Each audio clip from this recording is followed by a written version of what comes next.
be filming my July book haul. I know it's already August, but this is like all the books I bought in July. I was actually going to upload this video 2 weeks ago, something like that, but then my editing software totally crapped out and the footage got corrupted, and now I'm reshooting it today, so yeah, this is so much fun. Fantastic. Anyway, you guys, I'm so excited about all the books that I got this month, so let's get started.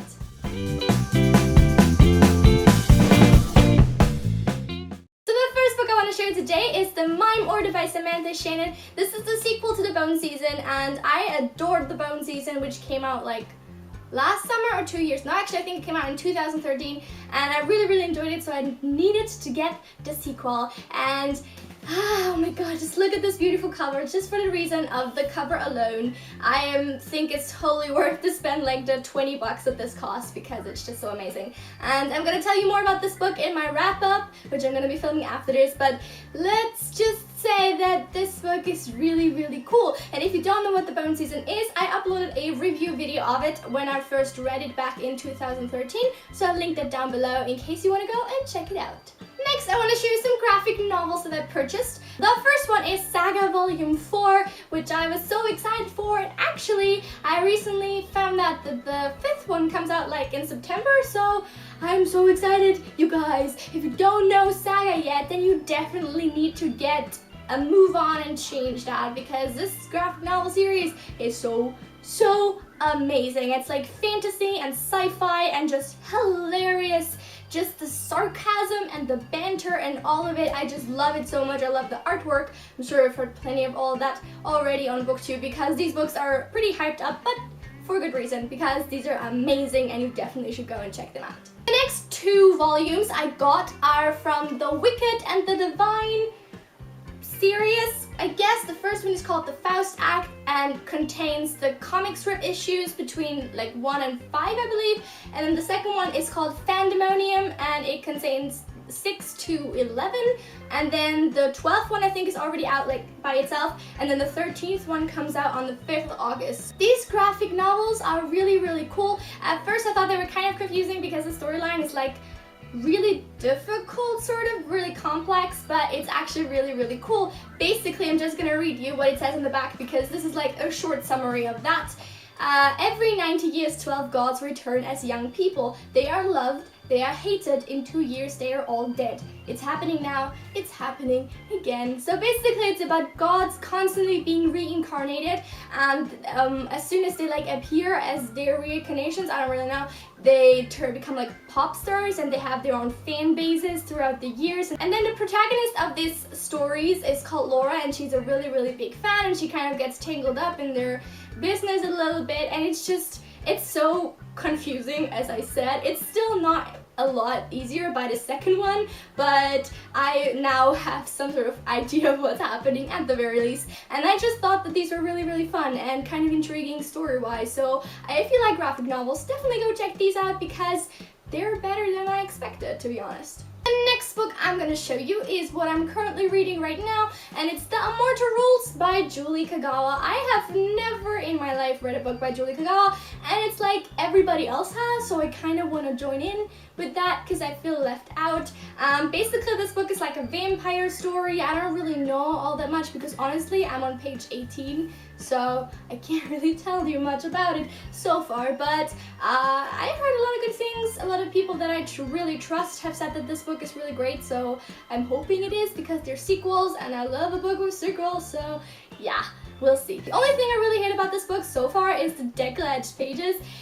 I know some people are really into that, I'm just really not. I just absolutely hate it, but yeah, I'm gonna have to get over that because I'm gonna have to read this entire book now, and we'll see. I hope it doesn't ruin the experience for me, because it's just so ugly. Like, it's so ugly, and it feels like someone did a really bad job at what they're supposed to do, which is cutting pages. The next book I have to show you is also a first-time author for me, and it's Winter Girls by Laurie Halse Anderson. This book is about an anorexic girl. I think she's like 17 or something, or 16, I don't really know.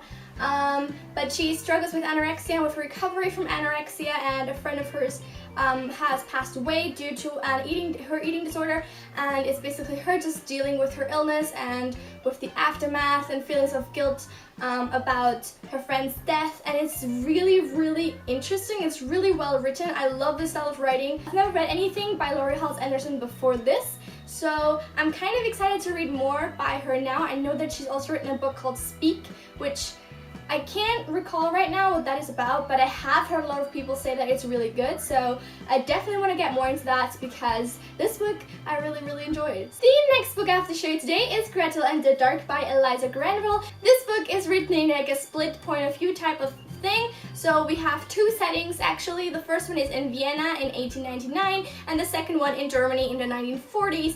And in Vienna, in the Vienna time frame, we have a doctor who finds basically like a stray girl or something like on the streets, and she claims that she is a machine and not a human, and she has a purpose, and that is to kill a monster.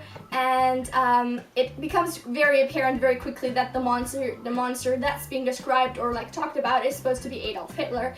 And then in the 1940s setting we follow Krista, who's just a little girl, and her father is like working with so-called animal people, so they have like what she calls a zoo where the animal people are in, and it's about her sort of finding out about where she actually is and about the situations she's in and the environment that she's surrounded by. And then the storylines kind of converge and move towards each other throughout the book, and then at the end there's obviously the revelation of why and how they are connected, and it's just, guys, I don't see why not more people are talking about this book. Honestly, this book has blown my mind. I read it like 2 weeks ago, and it's the best book that I've read this year so far.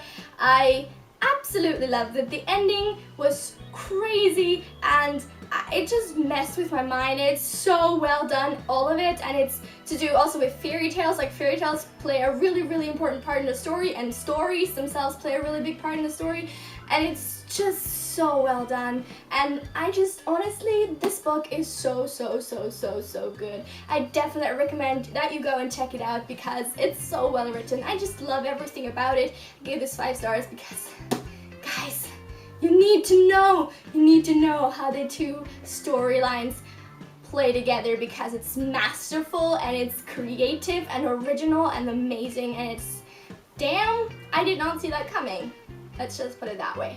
The next book that I got is a new release that just came out in July, and I basically ordered it like the day that it came out. And this is The Heart of Betrayal by Mary Pearson, the sequel to The Kiss of Deception.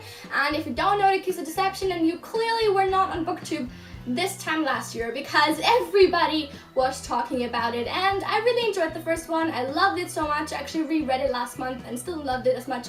And then this one wasn't quite as good, let's put it that way, but at the time of buying it and reading it, I was really excited about it. So I hope this reading experience went better for any other people that have read it, but for me it was just like, this is quite disappointing. And I'll talk about it more in my wrap-up video, because I do need some sort of outlet for this feelings of frustration that I have towards it, but this is not the time, not a place. So let's just say this is something I bought this month, and now let's put it aside and not get too worked up about it. The next book I bought is also by Julie Kagawa, and it's Tallinn. I actually talked about this book like last year at some point in like a video about like my most expected series or books coming out in the fall, and this was among those, and then I just never bought it until now. Honestly, guys, I love this cover, and I don't really know what it's about. I know it's about dragons in some way. I just forgot what it was about, honestly. There's dragons involved, so we'll see. Oh my god, this cover, I can't stop touching it because it's got like texture to it, like, it's so cool. As you guys might know, I'm kind of obsessed with ballet. Maybe you don't know that. I love ballet. Like, I watch all of these, like, was it Awesomeness TV? They did like a show on it, and then there's also Breaking Point, which is the best reality TV show ever, and I've watched it like 5 times, even though there's only 2 seasons, and I've just rewatched them because it's so addictive. And yeah, I really like ballet. Like, I just really like it. So I got another book on ballet. This is Eva Ibbotson's A Company of Swans. I bought this like secondhand as well off of Amazon, like of their like buy secondhand thingy, because this book was like 70 cents, and then I paid like €3 shipping. So it still was like under $4 and I was like, I don't want that. I want that in my life. I've heard mixed reviews of this book. I know Eva Ibbotson is a really fantastic children's book writer, but I've never read anything that wasn't children's books by her, so I don't know how she does with like young adults. But this is supposed to be about like set in what year? I don't know, like a past time where a girl runs away to the Amazon. How funny is it that I bought this book on Amazon and it's about the Amazon? How come I haven't realized this connection before now? Damn. She runs away to join a ballet company in the Amazon, I guess, and she falls in love with a mysterious British exile, and her father's tracked her down and now her life is under threat. Anyway, I'm quite excited about this book because I really want to read more about ballet. Oh my god. I'm so excited. Can you tell? I'm so excited. I just can't hide it. And then with my last official purchase, I finally bought a book that everybody else has already read, and that is kind of overdue, very, very overdue for me as well. This is Miss Peregrine's Home for Peculiar Children by Ransom Riggs, the beautiful hardcover edition. I just love it so much, and I don't particularly know what this book is about. I just know that everybody really liked it. They thought it was creepy, and that the photographs that kind of happen in the book are incorporated in some way into the story as well and kind of correspond with it, which I'm really excited to see how that plays out, and I can't wait for this, honestly. I hope it's creepy. I really, really want it to be really creepy because I love books like that. I just want to be scared really good, and I'm just so excited for this. So that's it for my haul. I just have one more little thing to show you, which is not really a book and not really a purchase, but I'm just gonna haul it anyway. This is the World of Warcraft, the Burning Crusade official atlas to the game. And anybody who plays World of Warcraft knows that by this time, this is completely obsolete and out of date because that was the second or the first expansion actually to the original game. That came out in like 2007, I think, and there's been more expansions, so none of the content even matters anymore. But my boyfriend actually gave this to me because like years and years back he bought a stack of these for like 50 cents each or something. He literally has like 10 of them at home, all like in original covering or whatever, and I was like, I want one because this is freaking awesome, and they just gave me one, and I don't know what I'm gonna do with it except for keep it and think it's cool. I don't really know. Anyway guys, and that was really it for this haul video. I hope you guys enjoyed it. Let me know again in the comments down below which of these books you think I should start next after I finish the Immortal Rules. I'm gonna go immediately film my wrap up video now, so I'm gonna see you when I put that one up, which is gonna be soon. Have a lovely week. I will see you soon. Bye! So the first one I want to I'm talking so fast. Wait. Yeah, there we go. Damn, I just touched eyeshadow in my eyeshadow palette, and now it's on my fingers. This is not ideal. Where's my tissue? Where's the tissue? I need a tissue. Oh, wait. There's still eyeshadow on my fingers. Damn, I bought so many books this month. How come I'm just realizing this now? And which of these books you've read, what you thought of them, anything that you want to tell. There's a wasp on my window. Fucking hell. And again, guys, leave me a comment down below. And again, guys,